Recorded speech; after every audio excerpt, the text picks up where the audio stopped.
አንዳንዱ አትቀራረብ ስትለው ምን ይላል መሰለ እኔ ወላሂ ስቀርባትም ምንም ስሜት አይሰማኝም ይላል። ይሄ ታከም ነው የሚባለው። ሴት አጠገብ ተጠግቼ እኔ ምንም ስሜት የለኝም ካለ ሕክምና ያስፈልገዋል። ሐኪም ቤት ይዛችሁ ሄዱ። ወመን አስደቁ ሚነላሂ ቂላ ከአላህ የበለጠ እውነተኛ ተናጋሪ የለም። አንድ ሰው እጅና እግሩ ታስሮ ውሃ ላይ ተወርውሮ አደራ አንድ ውሃ እንዳይነካ ይባላል።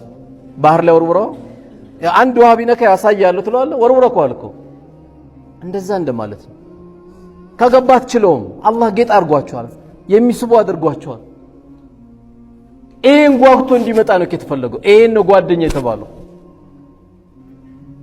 እንጂ ለ6 ቀን ለ10 ቀን ለ50 ቀን ለ2 ወር ለ3 ወር አይደለም ጓደኛ የምታደርጋት። ዱንያ ላይ ካለች ትልቁ ነገር አሁን ከቤታችን ካጣነው ትልቁ ነገር ከሚስቶች ጋር ከልጆች እናት ጋር ጓደኛ አድርገ የምትወያየው ነገር አለመኖሩ ነው።